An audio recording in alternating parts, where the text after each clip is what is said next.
नमस्कार। देश और दिल्ली में कोरोना का कहर तेजी से बढ़ रहा है।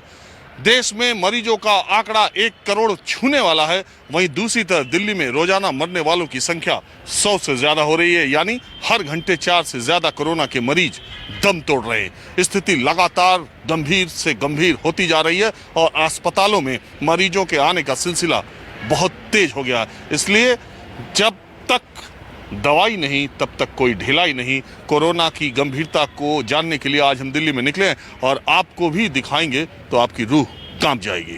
अभी नहीं मिल रहा और दूसरी बीमारी वाले मरीजों को तो इलाज मिलने में भी मुश्किल हो रही है। उनको परेशानी कुछ नहीं थी, आराम से बैठी हुई हमसे बात कर रही थी। बात करते करते एकदम से इस तरह से उन्होंने किया कि हाँ उनको कुछ फील हुआ था, बस फिर बैठे ही बेड पे गिर गई हैं। देन सडनली 5 मिनट हुई थी, हम तुरंत उन्हें शालीमार बाग में फोर्टिस हॉस्पिटल में ले गए।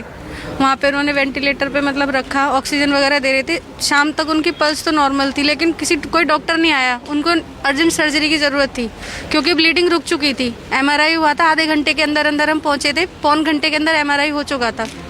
MRI के बाद में उन्हें डॉक्टर न्यूरोसर्जन कोई भी आता ट्रीट करता, कुछ नहीं, वो ऐसी बेड पर पड़ी थी। अगल बगल में सारे कोरोना के पेशेंट थे। इनको कोरोना नहीं था क्योंकि कोरोना के कुछ सिम्टम नहीं भी आते, फिर भी एकदम तो अटैक वो नहीं होना था। और मैंने उनसे पूछा कि कोरोना की मुझे रिपोर्ट दो, मुझे रिपोर्ट नहीं दी गई। सीधे बोला कि नहीं मैम कल मिलेगी। और अभी तो इनका RAT होता है रैपिड वाला, वो इनका पॉजिटिव बता दिया। शाम को जब डिस्चार्ज करा रही थी तो ऐसे नॉर्मल उनके पास लिखा था, उसमें लिखते हैं कि वो निगेटिव है। मैंने कहा जब निगेटिव है तो आपने पूरा दिन मुझे यहाँ क्यों परेशान किया। फिर ऑपरेशन हो जाता तो इन्हें कुछ नहीं होता। निगमबोध घाट पर एम्बुलेंस औसतन हर घंटे कोरोना से दम तोड़ चुके एक मरीज को लेकर आ रही है और हर डेड बॉडी के साथ आने वाले परिवार वालों के लिए वही जद्दोजहद, पहले PPE किट पहनना और फिर अंतिम संस्कार करना। हालत ये है कि CNG शवदाह में लाइन लग रही है। यहाँ पर पिछले सितंबर-अक्टूबर में तो 10 से 12 की एवरेज थी। मेन जो बढ़ा है यहाँ पर 1 नवंबर से बढ़ा है। 1 नवंबर से यहाँ पर 18 से 20 बॉडियों का है। 2-3 दिन से तो 22 और 23 पहुँच गया है। तो ये व्यवस्था थोड़ा सा कोरोना की ज़्यादा हालत ख़राब हो रही है। अच्छा, कैसे मैनेज करते हैं आप? कैसे? मैंने कहा हमारे को एक आदेश दिए गए थे कि हमारे जो CNG प्लेटफार्म है, तो CNG प्लेटफार्म पर अधिक से अधिक कोरोना के संस्कार होने चाहिए। पर उसमें क्या है, एक फर्नेस में 2 घंटे लगते हैं उसे खाली होने में। तो जो लोग आ जाते हैं बिना बुकिंग के भी आ जाते हैं कि अचानक आगे, तो उनको अगर CNG में खाली है तो करा देते हैं, वरना उन्हें वेटिंग नहीं कराते। उनसे पूछते हैं अगर आपको वेट करना है तो 2 घंटे बाद CNG में हो जाएगा और नहीं तो फिर आप लकड़ी में कर लें। मैं दिल्ली के सबसे पुराने और सबसे बड़े कब्रिस्तान, जदीद कब्रिस्तान जो कि ITO पर है, वहाँ हूँ। करीब 45 एकड़ में से ज़्यादा में ये फैला हुआ है। जब कोरोना शुरू हुआ था तब ये तय किया था इस कब्रिस्तान के प्रबंधकों ने कि इस कोने को कोरोना के मरीजों के लिए जिनका निधन होगा उसमें उनको दफनाया जाएगा। लेकिन आज स्थिति ये है कि उस कोने से शुरू हुआ सिलसिला, मैं अप्रैल महीने में आया था तब 10-20 वहाँ पर कब्रें थीं और आज ये मामला है कि ये सैकड़ों से बढ़कर मुझे लगता है कि 1000 तक का आंकड़ा पहुँच गया। और इस कोने तक आप देखिए, इस कोने तक ये पहुंच चुका है। ये यहाँ पे जो कब्रें खुदी हुई आपको दिखाई दे रही हैं, इनके परिवार वालों ने, जिनका निधन हुआ उनके परिवार वालों ने इत्तला कर दी है और यहाँ कब्रिस्तान में उनके लिए जगह मुकर्रर कर दी गई है। हमारे साथ वसीम हैं जो इस कब्रिस्तान से जुड़े हैं और अहमद जिया हैं जिनकी वालिदा का इंतकाल हो गया था कोरोना से और ये इस कब्रिस्तान में आते रहते हैं। वैसे आम आदमी कोई आता नहीं है, कोरोना का डर इतना है और ये सारे कोरोना पेशेंट्स की कब्रें हैं। लेकिन मैं आया था ये जानने के लिए कि दरअसल दिल्ली में मौतों का आंकड़ा कितनी तेज़ी से बढ़ रहा है। ये जानने के लिए आपको शमशान और कब्रिस्तान आना ही पड़ेगा। वसीम मैं कह रहा हूँ। और तकरीबन टोटल हमारे यहाँ 750 डेड बॉडियाँ हो चुकी हैं अब तक। 750 कोविड की? जी जनाब, कोविड की 1 अप्रैल से अब तक। और जो जगह हमें दी गई है वो जगह हमारी अब ख़त्म होने वाली है और आज उसके लिए मीटिंग भी हुई है दूसरी जगह के लिए कि हमें दूसरी जगह दी जाए क्योंकि यहाँ अब जगह नहीं रही है। इस कब्रिस्तान में आज के 6 महीने पहले जो जगह तय हुई थी कोरोना के, उसके लिए अब वो पूरी भर गई? हाँ जी, पूरी भर गई है। बस मुश्किल से 60 या 70 कब्रों की जगह हमारे पास है, उसके बाद ये ख़त्म है। तो फिर कहाँ? ये मिलेनियम पार्क के पास एक कब्रिस्तान है, उसके लिए आज हमने अपनी कमेटी में मीटिंग हुई है हमारी कमेटी की। अब देखिए क्या डिसीजन आता है उनका। देखिए, दिल्ली के सबसे बड़े कब्रिस्तान में जो कोरोना के लिए अलॉट हुआ था, जो ज़मीन कब्रों के लिए अलॉट हुई थी, वो ज़मीन ख़त्म हो गई कुछ ही दिनों में। अब यहाँ कोई दफनाया नहीं जा सकेगा, अब दूसरे कब्रिस्तान में जाने की बात हो रही है। आप समझ लीजिए, ऐसे दिल्ली में कई कब्रिस्तान हैं और कोविड के पेशेंट्स दूसरी जगहों पर भी जाते हैं। अहमद जी, मैं ये कह रहा हूँ, जो मैंने कहा आपकी वालिदा का जब हुआ था, जब आप यहाँ आए थे, तब से अब का सिलसिला तो कितनी तेज़ी से बढ़ा है, और लोगों में, दिल्ली के लोगों में उतना डर है नहीं है? नहीं, देखिए, तेज़ी से तो बढ़ा है। ये पहले जब मैंने बताया 25 अप्रैल को जब मेरी वालिदा का इंतकाल हुआ था, तो पीछे सब जंगल ही था, और ये सब जो आप देख रहे हैं ये सारा कुछ जंगल ही था। और यहाँ पर 25 अप्रैल तक सिर्फ 3 रो होती थी, जिसके अंदर बामुश्किल 10-12 कब्रें थीं एक रो के अंदर। बट उसके बाद थोड़े दिन बाद ही इसका सिलसिला चेंज होता रहा, और तेज़ी से यहाँ पे जंगल साफ़ होता चला गया, और डेड बॉडियाँ आती रहीं और कब्रें बनती चली गई यहाँ पर। और अब ये तो बिल्कुल ही अभी रिसेंटली ये वाला जो पोर्शन है अभी हुआ था, अब मैं देख रहा हूँ, क्योंकि तकरीबन मैं डेली आता हूँ यहाँ पर अपनी वालिदा के पास, तो मैंने जो चेंज देखा है ज़मीन आसमान का चेंज है। और वाकई आंकड़ा तो बहुत तेज़ी से बढ़ रहा है दिल्ली के अंदर। बट मैं दिल्ली के लोगों को ये ज़रूर कहना चाहूँगा कि भाई इसके अंदर आपको प्रिकॉशन ज़रूर लेनी है, बिल्कुल अपने आप। अगर आप नहीं संभलेंगे तो बड़ा मुश्किल हो जाएगा। एक बात मैं और कहना चाहूँगा, ये शमीम भाई हैं यहाँ पे, जो अभी यहाँ के इस कब्रिस्तान के ज़िम्मेदार हैं, मैं इनकी तारीफ़ ये करना चाहूँगा कि इन्होंने जितने करीब से इस कब्रिस्तान को और इसको देखा है, और जितनी हेल्प लोगों की करी है इन्होंने इस दौर के अंदर, इस कब्रिस्तान के अंदर, इसका अंदर इनको मैं तो कहता हूँ हैट्स ऑफ है। ये कोरोना सच्चे वॉरियर ये हैं। शमशान हो या कब्रिस्तान हो, हर जगह एक जैसे हालात हैं। देश और दिल्ली में कोरोना की तीसरी लहर बहुत तेज है। जानकार मानते हैं कि कोरोना की देश में तीसरी लहर चल पड़ी है, और दिन पर दिन मरीजों का आंकड़ा बढ़ता जाएगा, और ये बहुत ही चिंता की बात है। लेकिन हैरत इस बात की भी है कि देश के आम लोग अभी भी कोरोना को उतनी गंभीरता से नहीं ले रहे। अब हम दिल्ली के सबसे बड़े कोविड अस्पताल लोकनायक अस्पताल पहुंचे। यहाँ पर आने वाले मरीजों की संख्या भी इस महीने तेजी से बढ़ी है। जब हम अस्पताल पहुंचे तो कई मरीजों के रिश्तेदार हमें कोरोना इमरजेंसी के सामने ही बैठे मिले। और सबसे खराब बात ये कि इनमें से ज्यादातर गर्भवती महिलाओं के कोरोना पॉजिटिव वाले केस हैं। इन दिनों एक खतरा ये भी है कि आप किसी तरह की शारीरिक कमजोरी या बीमारी से ग्रस्त हो रहे हैं तो कोरोना होने का खतरा भी बहुत ज्यादा है। लोग परेशान हैं कि गंभीर स्थितियों में निजी अस्पताल मरीजों को ले नहीं रहे और सरकारी अस्पतालों में मारामारी है। मैं लक्ष्मी नगर से आया हूँ सर। अब मेरी वाइफ 9th मंथ प्रेग्नेंट है, और प्राइवेट वालों ने मना कर दिया कि एनेस्थीसिया के डॉक्टर, मैंने गायनिक से बात करी कि जी आप उसका ऑपरेशन कर दीजिए अगर हो सकता है या वैसे हो जाए। वो कह रहे जी कोविड-19 होने की वजह से अब कोई भी डॉक्टर इसको लेगा नहीं, प्राइवेट डॉक्टर तो नहीं करेगा। तो मैंने जी कहाँ जाएँ? उन्होंने कहा जी अब आप अपने हिसाब से देखिए आपको कहाँ जाना चाहिए। किसी बड़े हॉस्पिटल ने, जमुना पार के किसी हॉस्पिटल ने लेने से मना कर दिया। वहाँ से सारे प्राइवेट अस्पताल सब भरे पड़े हैं यहाँ, और 9 मंथ्स की प्रेगनेंसी में। तो इस वजह से अब सर यहाँ आना पड़ा। वो तो गवर्नमेंट है इसलिए बच जाएंगे, क्या नहीं आप धीरज रखिए। वजह से नहीं लिया, कोविड होने की वजह से। रात को ही 11 बजे आप रिपोर्ट बताते हैं, सुबह आप लेके आते हैं 8 बजे रिपोर्ट। 2400 रुपये मैंने जमा भी कराए। रात को रिपोर्ट आती है, डॉक्टर कहता है कि जी आप अपना इंतजाम देख लीजिए, पैसे देने के बाद भी। सिजेरियन करने के लिए वो कहते हैं कि जी हम एनेस्थीसिया देंगे ही नहीं, डॉक्टर ही नहीं आएगा। तो आप एक तरफ करेंगे डॉक्टर बचा रहे हैं, बचा तो ये रहे हैं, वो तो पैसे ले रहे हैं। वो 2 लाख की बात हो रही है, कोई 1.5 लाख की बात कर रहा है। मतलब कैसे बचेंगे, मतलब कहाँ जाएं यहाँ? फादर एडमिट है यहाँ पे। 17 तारीख से हमने यहाँ इनको एडमिट कराया है, कोई केयरिंग नहीं है। हम अपने पापा को यहाँ फोन कर करके पूछते हैं, हमारी मदद नहीं है, वो कैंसर में जा चुकी। मेरे पापा भी रिटायर है, उनके पेंशन से हमारा घर चलता है। हम उनको नहीं खोना चाहते, हम इसलिए यहाँ पे लेके आए हैं। अब यहाँ केयरिंग नहीं है, हम उनको मरने के लिए यहाँ कैसे छोड़ दें? उनकी हालत इतनी खराब कर दी इन लोगों ने, कोई दवाई कोई केयरिंग नहीं है यहाँ पे। हम बहुत परेशानी से यहाँ पे आए क्या डॉक्टर क्या देख रहे हैं, कुछ नहीं देख रहे। रात रात भर वो यहाँ पे चिल्लाते हैं, कोई डॉक्टर कोई देखने नहीं आया कि वो बंदा क्यों दर्द में चिल्ला रहा है।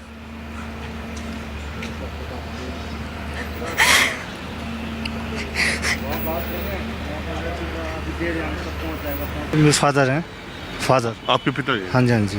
तो वहाँ पहले कब कोविड पॉजिटिव हुए? हाँ जी, हाँ जी। वहाँ जीवन से पहले ट्रीटमेंट चल रहा था उनका, जीवन नर्सिंग होम से। तो वहाँ से कोई नेगेटिव पॉजिटिव आया। 90% वो मतलब ऐसे बता रहे हैं। लंग्स पहले उनने बोला रिकवर हुआ वहाँ से थोड़ा, उनने बोला कि अब हमारे बस की बात नहीं, कोविड यहाँ पे ले नहीं रहे हम जीवन से। फिर हमने यहाँ पे कल यहाँ सफदरजंग ले गए। सफदरजंग में बहुत बुरा हाल है, उनने मना कर दिया था बेड के लिए, हमारे पास बेड नहीं खाली नहीं है, तो आप वहाँ ले जाओ। तो कल एम्बुलेंस फिर यहाँ लेके आए, फिर यहाँ से इनको वार्ड में भर्ती कराया, फिर इनको आईसीयू में वहाँ पे कर रहे हैं। अब आईसीयू में थोड़ा सा भर्ती हैं, कोई बात हो नहीं पा रही, कभी पानी की दिक्कत हो रही है, कभी कुछ दिक्कत हो रही है लेने के लिए।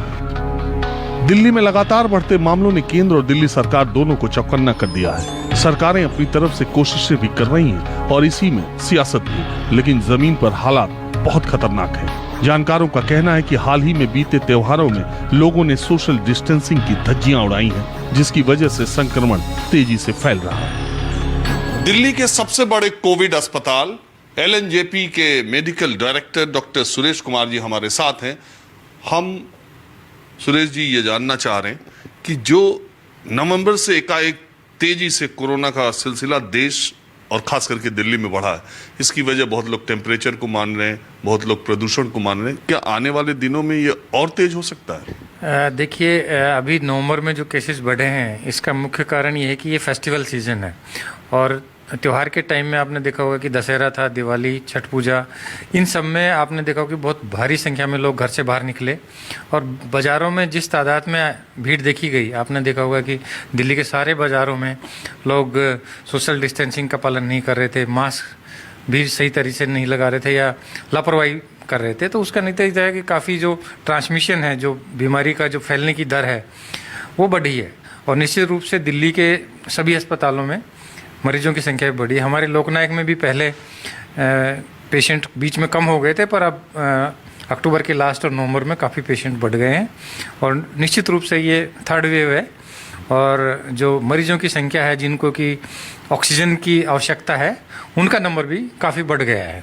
और यही सबसे डरावनी स्थिति है कि वेंटिलेटर, ऑक्सीजन और जिस तरह से सरकारें सक्रियता दिखा रही हैं बेड्स के लिए और सारी चीज़ों, लेकिन अगर इसी संख्या में मरीजों का अनुपात बढ़ते गया तब तो बहुत दिक्कत की स्थिति आने वाली है। देखिए, अभी तो हमारे पास पर्याप्त संख्या में बेड्स उपलब्ध हैं हमारा, क्योंकि 2000 बेड का हॉस्पिटल है और आईसीयू के भी हमारे 440 बेड अभी हैं और हमने और बेड बढ़ा रहे हैं और हमने और वेंटिलेटर हमें मिले हैं, तो हम 1-2 दिन में और भी बेड हम ऐड कर रहे हैं और अभी हमारे पास पर्याप्त संख्या में आईसीयू बेड उपलब्ध हैं। तो अभी बाकी जो ऑक्सीजन वाले बेड हैं वो भी काफ़ी खाली हैं हमारे यहाँ पर। डॉक्टर साहब, वैसे तो मीडिया, डॉक्टर, मोदी जी, अमिताभ बच्चन, अरविंद केजरीवाल, सारे मुख्यमंत्री, सारे लोग जनता से अपील कर रहे हैं मास्क लगाने की, दूरी मेंटेन करने की, लेकिन आप ऐसे शहरों में, गांव में, हर जगह देखिए तो कहीं कोई दिखाई नहीं दे रहा। मतलब अब ये 2000 के डर से जुर्माना, भले लोग मास्क लगा लें, लेकिन अपने से उतना कोई डरता नहीं। दूसरी बात, अभी मैं हाल ही में बिहार में था, तमाम देहात के इलाकों में गया, ग्रामीण इलाकों में, वहाँ लोग कहते हैं कि ये बीमारी दिल्ली, मुंबई, बड़े शहरों और बड़े लोगों की है। ये क्या चक्कर है, गांव तक क्यों नहीं पहुंची? या गांव में है या नहीं पहुंच पा रही, या इम्यूनिटी सिस्टम है उनका मजबूत है, कारण क्या है? देखिए, आप पॉपुलेशन डेंसिटी देखें, पॉपुलेशन डेंसिटी जो है, जनसंख्या का जो अनुपात है, वो शहरों में बहुत ज़्यादा है। गांव में क्योंकि कम संख्या में लोग रहते हैं और दूर दूर रहते हैं, गांव में सोशल डिस्टेंसिंग स्वतः ही हो जाता है, ऑटोमेटिकली सोशल डिस्टेंसिंग होती है, काफ़ी स्पेस होता है। यहाँ पे एक कमरा होता है, छोटा कमरा होता है और उसमें आपने देखा होगा कि 5, 7 या 10 लोग एक कमरे में अपना जीवन यापन करते हैं। तो जो पॉपुलेशन का अनुपात है शहरों में बहुत ज़्यादा है और बाज़ार में भीड़ देखिए, ऐसे बाज़ार गांव में तो मिलेंगे नहीं, तो बाज़ार में जो लोग भीड़ इकट्ठा हो रही है, मेले की तरह हो रहा है। आपने देखो अनकंट्रोल्ड जो लोगों का मास्क के अलावा कोई उपाय है नहीं। मास्क तो 100% जरूरी है, यही अति आवश्यक है। यदि लोग कोविड अप्रोप्रिएट बिहेवियर करें और जो मापदंड हैं, जो गाइडलाइंस हैं भारत सरकार की, दिल्ली सरकार की, और जो माननीय मुख्यमंत्री जी जो किया है कि 2000 का फाइन, क्योंकि इसलिए किया है कि लोग मान ही नहीं रहे थे, तो ये बहुत एक वेलकम स्टेप है माननीय मुख्यमंत्री जी द्वारा, जो कि दिल्ली में क्योंकि संख्या बढ़ रही है मरीजों की, तो ये एक अच्छा कदम है। लेकिन कहां कोरोना का खौफ। दिल्ली में 2000 रुपए मास्क पर जुर्माना कर दिया गया, फिर भी लोग पुलिस से बहस कर रहे हैं। पानी पी के आ रहा है और उसका मास्क वगैरह से लग रहे हैं। आप ऐसा बोलो, कोई दिक्कत नहीं है आपको। अभी भी मेरे दिख रहा है कि मैं बांध रखी और अभी तक मैं वहाँ बैठी थी, तभी मैंने बांध रखा था। आप घूमते 1 घंटे से आप भी है क्या? 1 घंटे से आप भी है क्या? 8 बजे चलान किसी का नहीं काट सकते। मैं तो 8 बजे खड़ा हूँ ना, कहां लोगों पर फर्क पड़ रहा है। दिल्ली के बड़े बाजार सरोजनी नगर में भीड़ का आलम देखिए, कहीं कोई असर दिखाई नहीं दे रहा। न्यूज़ 24 की टीम ने ऐसी कई जगहों का दौरा किया। नॉट अवेयर ऑफ, बिकॉज जब से लॉकडाउन चल रहा है या जब से आपको इस बात की जानकारी नहीं है कि गाड़ी में भी मास्क जरूरी है अकेले? इंडिविजुअल अगर चल रहे हैं तो नहीं है। आई नो, अगर मेरे साथ 2-3 लोग होते हैं तो लगाना पड़ता है। नहीं, लेकिन हाईकोर्ट का ऑर्डर आ गया है अब कि अकेले भी I was not aware of. अगर मुझे पता होता तो मैं लगा लेता। I am carrying the mask, it is not that I am not carrying. लेकिन आपको तस्वीर दिखा रहे हैं कि बिना मास्क की एक महिला को पकड़ा गया है और उसका चालान यहाँ पर काटा जा रहा है। हालांकि महिला की तरफ से ये भी कहा गया कि वो मास्क पहनी हुई थी, लेकिन जब सिविल डिफेंस के लोगों ने उन्हें पकड़ा है तो उन्होंने इस बात को, बहसबाजी भी हुई है। लेकिन अब आप देखिए तस्वीर आपको हम दिखा रहे हैं कि इनका यहाँ पर जो है चालान यहाँ पर काटा जा रहा है। सिविल डिफेंस के कर्मचारी हैं, साथ ही दिल्ली पुलिस के साथ यहाँ पर मौजूद हैं और ये भी लोगों से अपील किया जा रहा है। नोएडा को छोड़ने वाले दिल्ली बॉर्डर के पास मैं खड़ा हूँ। मेरे सामने देखिए सिविल डिफेंस के कर्मचारी यहाँ पर हैं, इनके पास एक चालान भी है और लगातार यहाँ पर चालान किया जा रहा है। आपको बता दें कि अब 2000 रुपये चालान है बिना मास्क अगर आप पहन के सड़कों पर, दिल्ली की सड़कों पर है तो 2000 रुपये का चालान यहाँ पर जो है किया जाएगा। कुछ लोग हैं, सर आपका चालान कटा? चालान कटने के लिए बोल रहे हैं, ये बोल रहे हैं कि मास्क नहीं था। मास्क नहीं था तो आप सबूत दे दीजिए ना, मास्क घर से लगा के चले हैं हम। इस बात की जानकारी है कि 2000 रुपये अब चालान का हो गया है? जानकारी है मुझे, मैं तो उससे चालान से पहले से ही मैं मास्क हमेशा लगा के चलता हूँ। और आपके पास अगर सबूत है तो दीजिए, मैं 2000 रुपये देता हूँ। बिल्कुल, ये इस बात की बात हो रही है कि क्या जो इनका ये कहना है कि चालान है, कुछ सिविल डिफेंस के लोग हैं। सर अब तक कितने लोगों का चालान हुआ है? अप्रॉक्सीमेट 4 से 5 लोगों का चालान जो है हुआ है।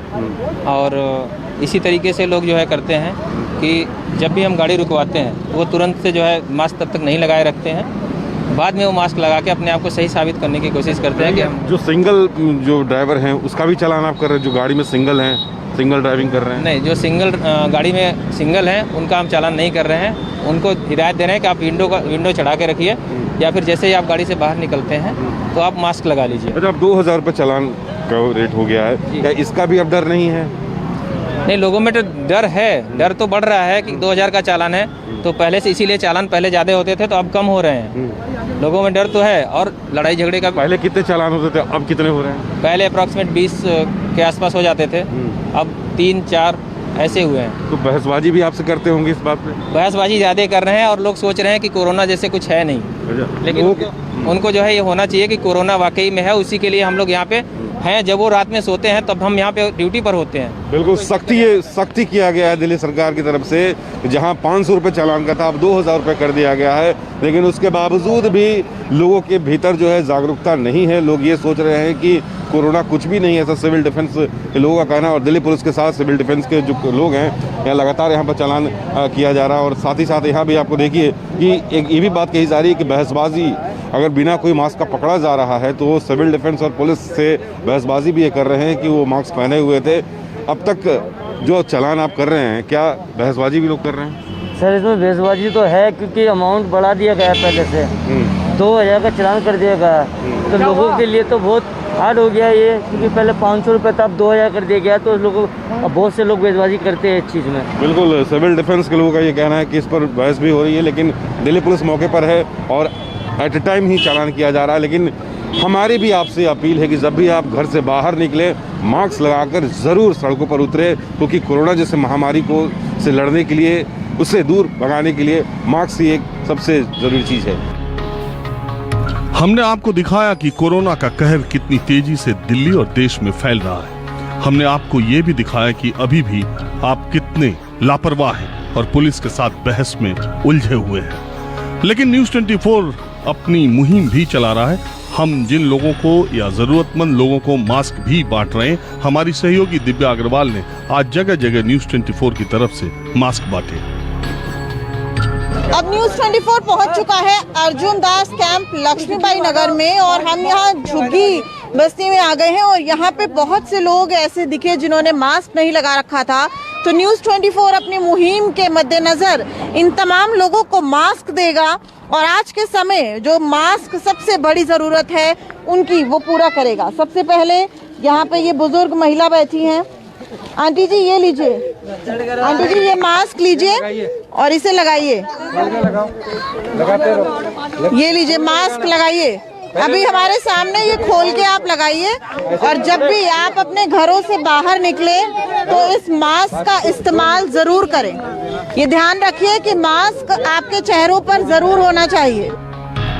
एक बार फिर न्यूज़ 24 आपसे अपील करता है कि कोरोना से बचने का कोई उपाय नहीं है, मास्क ही एकमात्र उपाय है और इसको लगा कर रखिए। Bureau report news 24।